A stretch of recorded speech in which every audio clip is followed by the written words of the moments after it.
Përshëndetje të nderuar teleshikues, do të jemi së bashku në këtë edicion lajmesh, kundër të tjera do të ndiqni. 8 prokurorët e SPAK-u betuan përpara presidentit të Republikës Ilir Meta, duke i hapur kështu dritën jeshile ngritjes së këtij organi të rëndësishëm për hetimet e korrupsionit në nivele të larta dhe krimit të organizuar, ndërsa KLP është duke zgjedhur drejtuesin e SPAK. Brenda një dite ndodhen 3 vrasje e para në Korçë, ku një 49 vjeçar u gjet pranë dyqanit të tij i vrarë me thik në zemër dhe i djegur. Ndërsa në Patos ndodhi një vrasje e dyfisht, një 22 vjeçar, polici burgjeve qëlloi mbi 2 të rinj pas një sherrri. Është hapur gara për zgjedhjen e kompanisë që do të ndërtojë me koncesion aeroportin e ri të Vlorës. Kontrata do të jetë ndërtim, shfrytëzim dhe transmetim me një afat 35 vjeçar. Një nga kushtet e vendosura është që bileta duhet të jenë të lira. Qeveria ka lehtësuar procedurat për punësimin e të huajve në Shqipëri, ndërsa më parë kërkoi një kohë gjatë dhe procedura të ngatruara, tani tregu i punës është hapur, ndërsa shtetasit nga vendet e Ballkanit Perëndimor mund të punojnë në Shqipëri pa leje pune.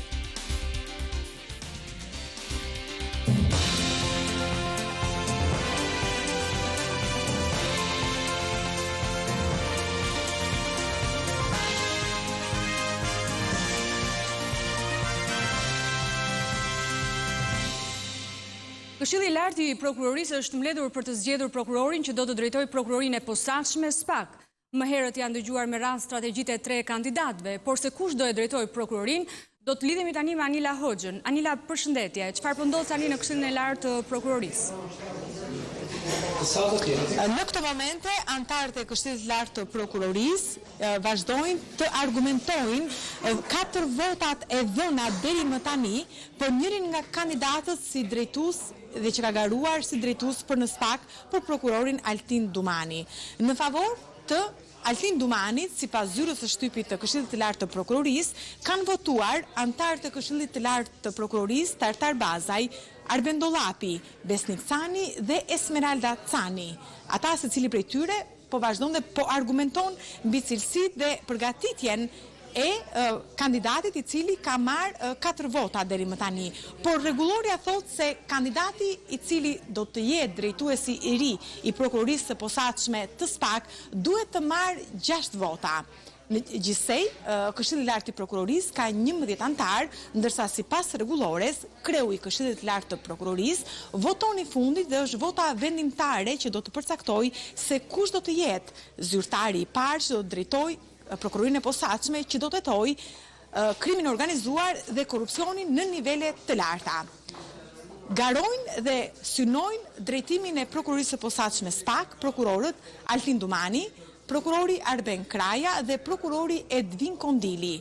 Të tre ata u pyetën dhe u intervistuan një ditë më parë nga Këshilli i lartë i prokurorisë, pasi kishin depozituar pranë KLP-s të gjithë platformën e tyre se si e shikon secili prej tyre drejtimin e prokurorisë së posaçme. Nga njëra anë, Altin Dumani tha se do të kërkojë dhe do të vendos aplikimin e një ligji të barabartë dhe do të vendos një frym të tillë ku do të jetë i ndëshkueshëm kushdo që shkel ligjin pa dallim. Arben Kraja, kandidati i dytë që shikohet si një kandidat potencial dhe një garues shumë i fortë, tha se do të jetë më i jashtër përsa i takon hetimit dhe dënimit të zyrtarëve dhe hetimit veçanërisht të korrupsionit, ndërsa Edvin Kondili deklaroi si strategji të tij punën në ekip dhe në grup.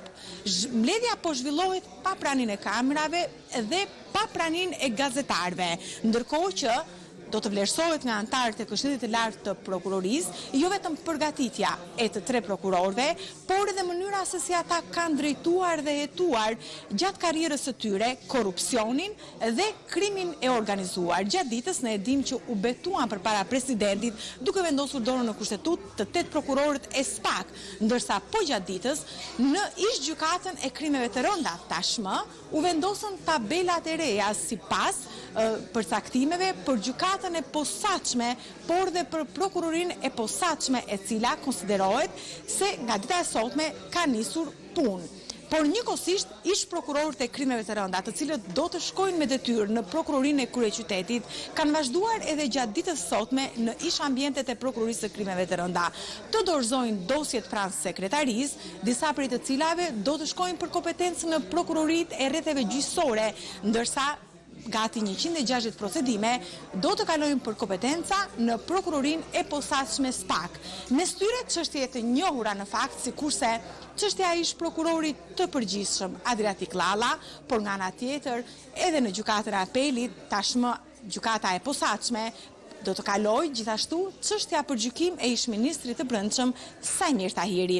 Nga momenti në moment ne presim të shikojmë të dhënat, ndërkohë që sapo ka mbërritur informacionit tjetër, për Arben Krajën kanë votuar pro 6 antar, që janë Aleksandër Beci, Vate Staka, Kosta Beluri, Bujar Sheshi, Nurian Seiti dhe Alfred Balla, që do të thotë, nëse do të qëndrojmë këtyre të dhënave paraprake të deri më tanishme, përderisa rregulloria thotë se fituesi duhet të ketë 6 vota, të paktën deri më tani Arben Kraja, kandidati i dytë, ka marrë 6 vota, Altin Dumani ka marrë 6 vota, do të shohim se si do të jetë votimi për kandidatin e tretë.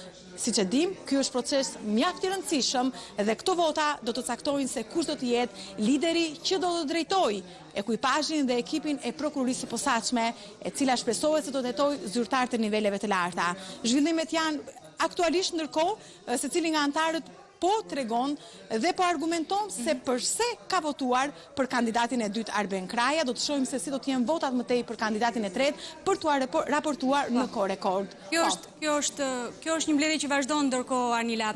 Nëse këto vota janë të barabarta sa i përket antarëve, si do procedohet më tej? Edhe për kandidatin e tjetër, pritet.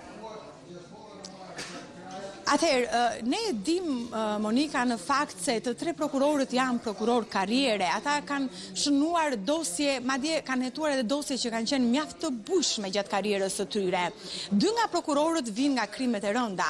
Edvin Kondili, që është kandidati i tretë, edhe ai synoi dhe tha madje se veç se tregoi se kërkonte që të punonte dhe të përcilte frymën e një lideri që punon në grup, ai tha madje dhe u kujtoi antarëve të Këshillit të Lartë të Prokurorisë se nuk kishte qenë asnjëherë drejtues dhe këtë ai e konsideroi si një kartë shtesë, për sa kohë 2 rivalët e tij, Dumani dhe Arben Kraja, kanë shërbyer edhe si drejtues njësisht të posaçme të task forcave të caktuara. Po nga ana tjetër, Edvin Kondili njihet së fundmi si prokurori që hetoi, pra kandidati për të cilin ne po presim se çfarë do të votohet.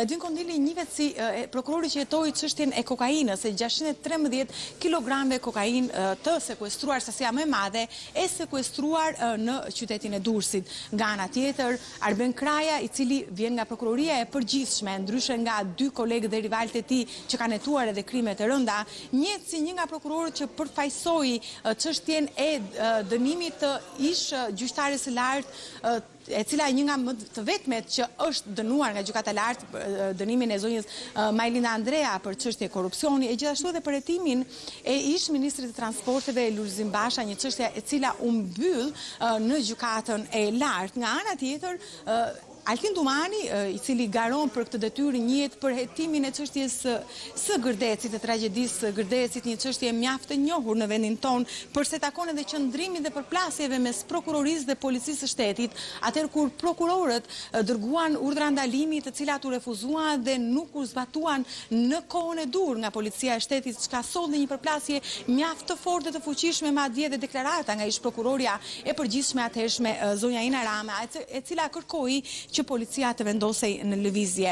Altin Dumani, në fakt, gjatë fjalës së tij dhe parashtrimeve të tij përpara antarëve të Këshillit të Lartë të Prokurorisë, tregoi dhe tha, tregoi të gjitha vështirësitë dhe faktin se ai e kishte si mision detyrën e tij si prokuror dhe kujtoi gjithashtu se nuk ishte trembur edhe për para kërcënimeve të cilat i kushtuan prokurorit të krimeve të rënda. Vendosjen në ruajtje të posaçme, ai ka qenë për 9 vite me radhë i ruajtur nga bodyguardët për shkak të çështjeve të forta.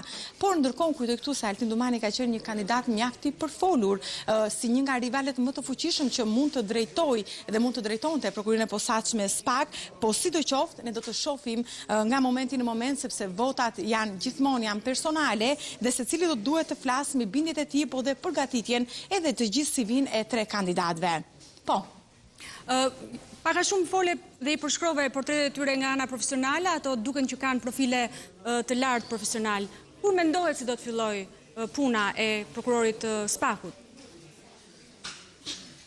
Sapo të zgjidhet? Në fakt, nga betimi i ose dosja e parë e SPAK-ut. Ne nga dita e sotme Në rast se do ta lexojmë ligjin fjalë për fjalë, nga dita e sotme ne kemi prokurorin e posaçme dhe të shumë pritur SPAK. Nga ana tjetër kemi gjithashtu dhe gjykatën do të gjykojë veprat e korrupsionit dhe krimit të organizuar. Do duhet të ketë në fakt është një fazë tranzitore kjo për se takon kalimit të dosjeve në kompetencë të prokurisë së posaçme SPAK, janë dosje të cilat kanë qenë në hetim nga ish prokurorët e krimeve të rënda, të cilët po i dorëzojnë pranë sekretarisë, po gjithashtu po pritet që të vinë dhe nga dosje dhe nga prokurorit e rrethave gjyqësore për sa i takon hetimeve për çështje korrupsioni. Ka disa dosje që janë në zhvillim, por nuk ka patur ende risi për sa i takon të paktën publiku që të bëheshin të ditura, por një nga çështjet e cila ka qenë në hetim dhe vazhdon të jetë në hetim nga prokurori që konsiderohet si ish prokurori i krimeve të rënda dhe tashmë është prokuror i posaçëm i SPAK, Klodian Braho, është çështja e ish prokurorit të përgjithshëm, po nga ana tjetër ka dhe një dosje tjetër mjaft sensitive për sa takon dosjes së njohur me numrin 339. Ka gjithashtu çështje të tjera për sa takon grupeve kriminale për trafik të narkotikëve në kuadër të grupit të strukturuar kriminal, ndërsa të gjitha çështjet e tjera që lidhen me veprën penale të trafikut të narkotikëve por nuk janë zhvilluar në kuadër të grupit të strukturuar kriminal, të gjitha ato kanë shkuar dhe po depozitohen pranë prokurorive të zakonshme. Gjithashtu edhe për sa takon krimeve në familje, të gjitha këto dosje të cilat ishin në gjykim apo në hetim pranë prokurorisë së krimeve të rënda, po kalojnë për kompetenca në prokuroritë e zakonshme, sikurse edhe çështja e ish drejtuesit të policisë, vrasja e Artan Cukut, e cila do të kalojë pranë gjykatës së zakonshme të kryeqytetit. Po Monika. Mira, një lavund falenderoj për këtë raport paraprak që dhe direkt nga mbledhja e Këshillit Lart të Prokurorisë, ne do të qëndrojmë sërish bashkë në linjë sepse presim të zgjidhet pikërisht prokurori i SPAK. Falenderoj për këtë raport paraprak, do të heci më tej. 8 prokurorët e SPAK u betuan përpara presidentit të Republikës, Ilir Meta, duke i hapur kështu dritën jeshile ngritjes së këtij organi të rëndësishëm për hetimet e korrupsionit në nivele të larta dhe krimit të organizuar. Ndjekim bashkë Muhamet Veliun. 8 prokurorët e SPAK u betuan përpara presidentit të Republikës Ilir Meta, duke i hapur kështu dritën jeshile ngritjes të këtij organit të rëndësishëm për hetimet e korrupsionit në nivelet më të larta dhe krimit të organizuar. Prokurorët e SPAK të gjithë bashkë mbërritën në presidencë pak minuta përpara orës 9:30 minuta për të betuar me dorën e vendosur mbi kushtetut. Prokurorët Elida Kaçkini, Enkeleda Milonaj, Edvin Kondili, Behar Dibra, Arben Kraja, Klodian Braha, Enet Nakuçi dhe Altin Dumani, pas ekzekutimit të himnit kombëtar dhe leximit të vendimeve të Këshillit të Lartë të Prokurorisë, duke vendosur dorën mbi kushtetutën e Shqipërisë, u betuan pas leximit të formulës së betimit.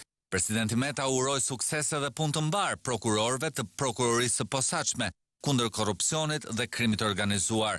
Pak momente pas këtij betimi, Ambasada e Shteteve të Bashkuara të Amerikës në Tiranë përgëzoi 8 prokurorët antarët e parë të zyrës së Prokurorisë së posaçme. Ky zhvillim, thot Ambasada Amerikane, shënon një hap të rëndësishëm në themelimin e strukturës së posaçme antikorrupsion dhe krimi organizuar SPAK. Nga dita e sotme, Shqipëria ka një organ prokurorësh të angazhuar për të identifikuar, hetuar dhe vënë përpara drejtësisë zyrtar të kaluar apo aktual dhe bos të krimit, individ që në kohë të vjetra janë konsideruar si të paprekshëm. Ndërsa Shqipëria nis një fazë të re të zhvillimit të saj demokratik dhe ligjor, Shtetet Bashkuara do të mbeten një partner i palëkundur në mbështetje të SPAK dhe të gjitha tyre që kërkojnë të japin fund pandëshkueshmërisë dhe të sjellin drejtësi për popullin shqiptar, thekson Ambasada Amerikane në Tiranë. Një sherr banal përfundoi me një vrasje të 2 fish në qytetin e Patosit. 2 të rinj mbetën të vrarë nga plumbat e armës së një 22 vjeçari. Autori arrestuar është një polic i grupit të shoqërimit të burgut të Fierit. 2 të rinj mbetën të vrarë gjatë një konflikti me armëzjarri në Patos. Autori Martin Skëndaj është një gardian burgu që dyshohet të jetë zënë me Elis Kapajn, 22 vjeç, dhe Manol Rapajn, 26, pra gjendërës shëndetësore të qytetit, përpara se të shkrepte armën. Ai u arrestua pas ngjarjes dhe ju sekuestrua arma e krimit që njëkohësisht është edhe e shërbimit. Dyshohet se shkaki i sulmit është një sherr çasti për një grua, por policia po heton edhe ndonjë lidhje të mëparshme me sulmuesit dhe viktimave. Sipas policisë, autori dhe njëri nga viktimat ishin bashkëfshatar. Martin Skëndaj, autori i sulmit, shërben si polic në grupin e shoqërimit në burgun e Fierit, por këtë të njëjtë kishte telefonuar dhe ka kërkuar leje nga puna me justifikimin se kishte thyer krahun. Viktima e tretë e një vrasje është regjistruar sot në fshatin Mbroje në Korçë. Një 45 vjeçar është gjetur pa jetë pranë dyqanit të tij, i goditur me thik në zemër, ndërsa ka djegje në pjesën e sipërme të trupit. Mëngjesin e sotëm, trupi i pajet i Flamur Duçit, rreth 49 vjeç, është gjetur pikërisht në këtë zonë në rrugë pra të fshatit, nga banorët dhe fshinjet këtu përreth, ndërkohë që ai, siç mund të duket nga pamjet, dispononte edhe dyqanin apo marketin e kësaj lagjeje të fshatit, ndërkohë që viktima, sipas informacioneve që unë ka marrë një goditje me thik në pjesën e zemrës, por edhe në pjesën e sipërme të trupit të tij janë konstatuar djegje të pjeshme. Ata i kanë bërë me ngere, e kanë qarë me thika, e kanë djegur, e kanë berë. E kanë djegur, a? Po. Ku e kanë djegur? Kokën.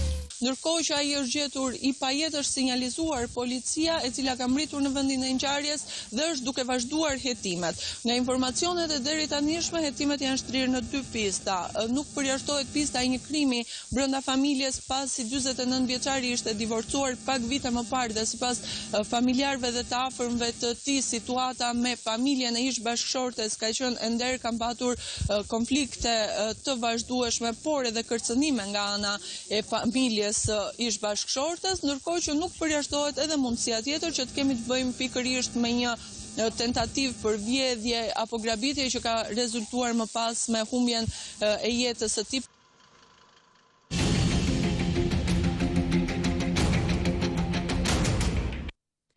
Të shtunën do të mbahet në Tiranë samiti i vendeve ballkanike për të diskutuar Schengenin ballkanik. Në këtë takim do të marrin pjesë liderët e Ballkanit, mungon Kosova, ndërsa është konfirmuar pjesëmarrja e 2 përfaqësuesve të posaçëm të Departamentit të Shtetit për të ndjekur punimet. Ndryshe nga 2 samitet e më përparshme në Nish dhe Ohur, ai i Tiranës për Schengenin ballkanik të shtunën do të jetë në mbikëqyrjen amerikane. Një burim diplomatik i tha Top Channel se në këtë takim të radhës Departamenti Amerikan i Shtetit do të dërgojë 2 përfaqësues të posaçëm për të ndjekur nga afër punimet e samitit. Shtetet Bashkuara përmes të dërguarit special për Ballkanin Matthew Palmer e kanë mbështetur qysh në fillim nismën e përbashkët rajonale të Shqipërisë, Serbisë dhe Maqedonisë së Veriut. Top Channel po ashtu ka mësuar se në samitin e të shtunës do të jetë i pranishëm edhe presidenti i Malit të Zi, Milo Đukanović. Sa kaq palë amerikane e sheh me shqetësim refuzimin e deritanishëm të Prishtinës për të bërë pjesë e nismës dhe burimet rezervuara diplomatike, i pohuan Top Channel sa ata i kanë kërkuar me insistim autoriteteve kosovare për fshirjen në këtë nisëm. Presidenti Hashim Thaçi ka shpjeguar përmes një postimi në profilin e tij në Facebook arsyet e refuzimit të ftesës së kryeministit Rama, gjë që sipas tij nuk ka lidhje me marrëdhëniet e shkëlqyera mes Kosovës dhe Shqipërisë, por me faktin se Serbia nuk e njeh Kosovën. Ndërkohë që Kosova është ende pa qeverinë e dal nga zgjedhjet e fundit, e në të tilla kushte nuk dihet se cili do të jetë qëndrimi zyrtar i ekzekutivit të ri të Prishtinës në këtë drejtim. Tashmë, nisma e Schengenit ballkanik mbështetet pa ekuivok, jo vetëm nga Shtetet Bashkuara të Amerikës, por edhe nga vetë Bashkimi Evropian. Kryeministri Edi Rama ndërkohë ndodhet në samitin e vendeve të Europës Qendrore. Ai tha prej andej se kjo është një mundësi e mirë për të nxitur angazhimin në konferencën e donatorëve për rindërtimin. Në Itali është duke u zhvilluar samiti vendeve të nismës së Europës Qendrore CEI. Në këtë samit është pjesëmarrës edhe kryeministri Edi Rama, i cili përmes një statusi në rrjetet sociale thosë se kjo është një mundësi më shumë për të nxitur pjesëmarrjen dhe angazhimet konkrete në konferencën e donatorëve për rindërtimin pas tërmetit të 26 nëntorit. Pata edhe mbrëm takimin me Komisionin e ri për zgjerimin, i cili është i angazhuar dhe personalisht së bashku me presidentin e Komisionit për të shkuar përpara organizimin e konferencës, ndërkohë që përsëri pas nënvizimit të gjithë falënderimeve të merituara dhe që asnjëherë nuk do të ishin mjaft në fakt në raport me çka shumë vende edhe këtu të pranishme bën, dhe në vizimit po ashtu të nevojës për të pasur një mbështetje të gjerë si rezultat i domosdoshmërisë për të përballuar një tërësi pasojash që janë vërtet të mëdha.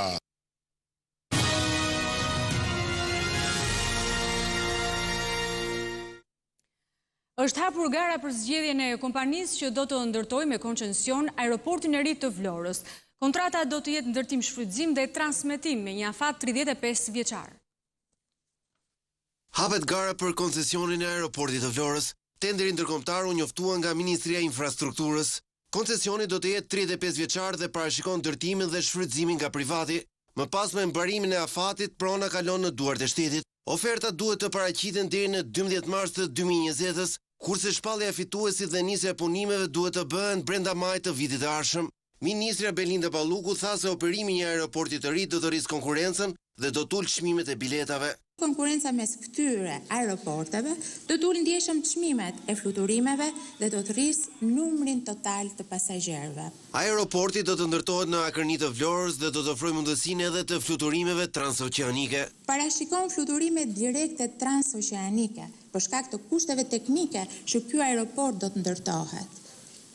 Pra për herë të parë nga Shqipëria, ne mund të kemi linja transoqeanike të cilat do aksesojnë Kanadan, Shtetet e Bashkuara dhe vende të tjera. Ndërtimi një vepre të tillë sipas qeverisë do të ketë efekte pozitive në ekonomi, si në zhvillimin e zonës duke ofruar vende të reja pune, ashtu dhe në zhvillimin e industrisë së turizmit për shkak të afërsisë me Bregdetin e Jugut.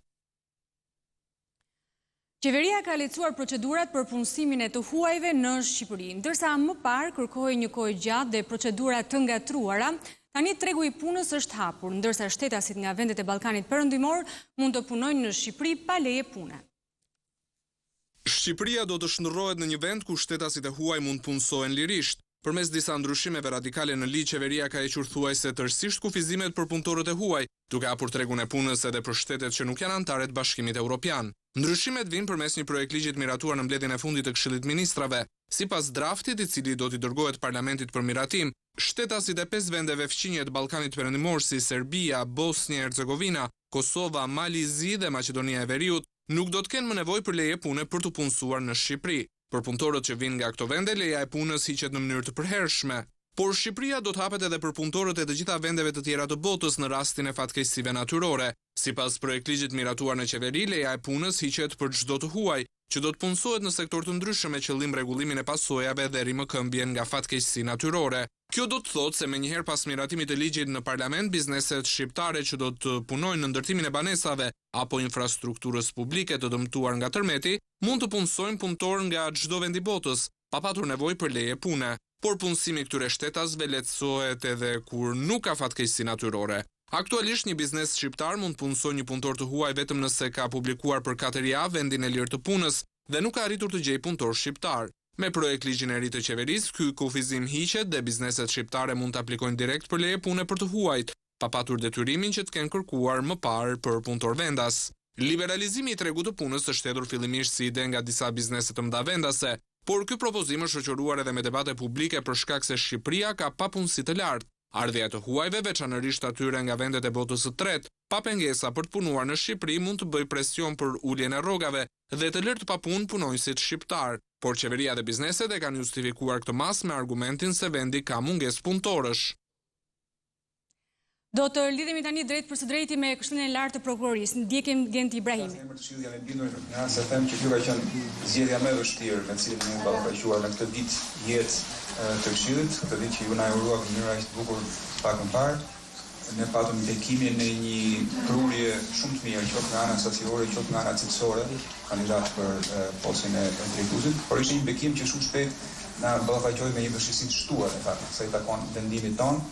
Ne analizuam kandidaturat për kundrejt atyre 7 kritereve, 7 standardeve për cilat jemi të shqetësuar paraprakisht.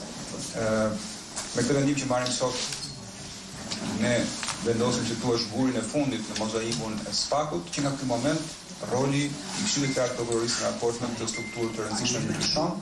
Në rast se deri tani jemi parë si themelues të SPAK-ut, tani roli jonë ndryshon.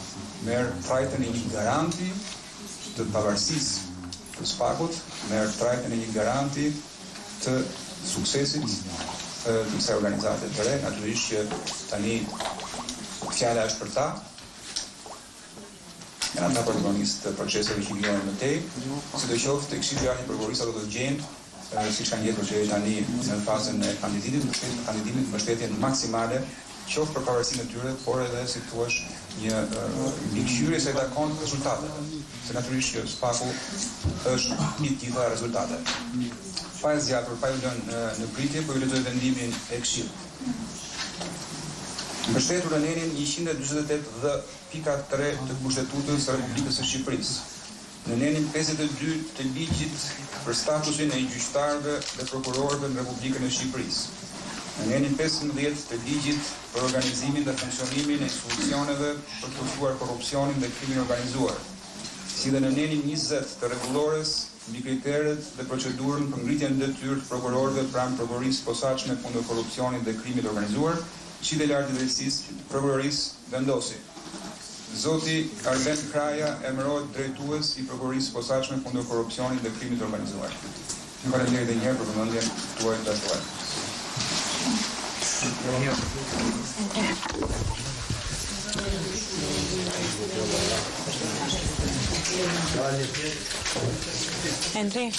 Endri. Drejt për së drejti, nga mbledhja e Këshillit të Lartë të Prokurorisë të nderuar teleshikues, vendimi i Këshillit të Lartë të Prokurorisë ishte pikërisht zgjedhja e prokurorit të SPAK-ut, që është zoti Arben Kraja.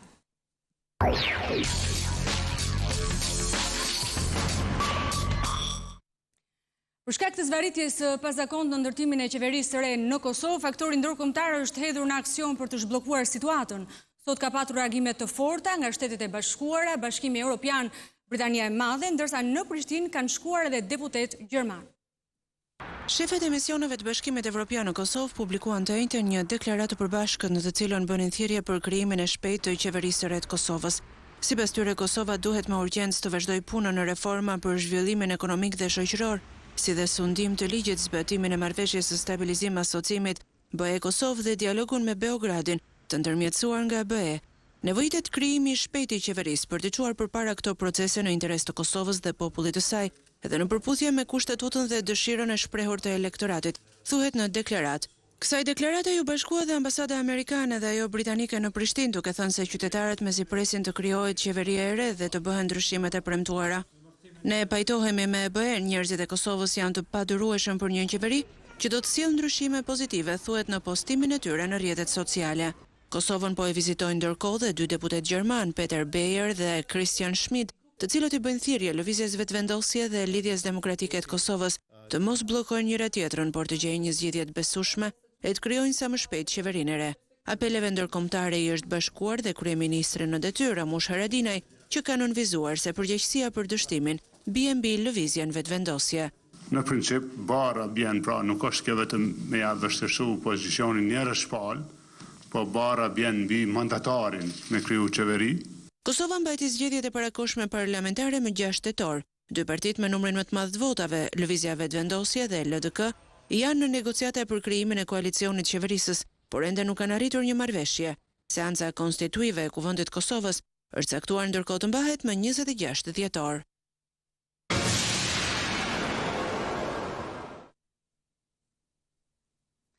Dhoma e përfaqësuesve e Kongresit Amerikan miratoi të mërkurën në mbrëmje 2 akuza për shkarkimin e presidentit Trump. Presidenti 45 i SBA-s akuzohet për abuzim të pushtetit, pasi i kërkoi një vendi të huaj të hetojë rivalin e tij politik për zgjedhjet presidenciale dhe për pengimin e hetimeve të Kongresit për këtë çështje. Gjyqi ndaj presidentit do të zhvillohet në Senat në muajin janar. Donald Trump është bërë presidenti i tretë i Shteteve të Bashkuara të Amerikës që shpallet fajtor nga dhoma e përfaqësuesve. Gjykimi i tij në Senat do të vendosë më pas nëse ai do të mbetet në zyrë ose jo. Dhoma e kontrolluar nga demokratët votoi për 2 akuza kundër tij, abuzim me pushtetin dhe pengim të punës së Kongresit. Akuza e parë u miratua me 230 vota pro dhe 197 kundër, ndërsa e dyta 229 pro dhe 198 kundër. Shtëpia e Bardhë lëshoi një deklaratë duke thënë se presidenti është i bindur se do të shfaqsohet plotësisht gjatë gjykimit në Senat. Ndërsa në një tubim në Michigan, vetë Trump tha: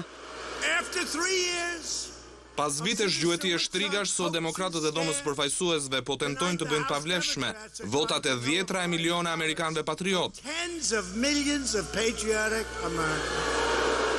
Kryetaria e Dhomës së Përfaqësuesve Nancy Pelosi nuk tha se kur do t'i dërgojë akuzat në Senat. Gjatë debatit që i parapriu votimit, ajo tha se presidenti nuk ju ka dhënë zgjidhje tjetër. December 18th. A great day. 18 dhjetori është një ditë e madhe për Kushtetutën e Shteteve të Bashkuara dhe një ditë e trishtuar për Amerikën, pasi aktivitetet jo korrekte të presidentit na detyruan të ndërmarrim këtë hetim.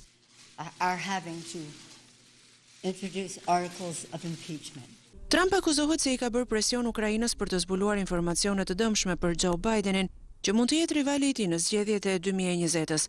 Me këto veprime sipas demokratëve, Trump ka abuzuar me pushtetin pasi ka shfrytzuar postin për përfitime politike personale, si edhe në dëm të sigurisë kombëtare.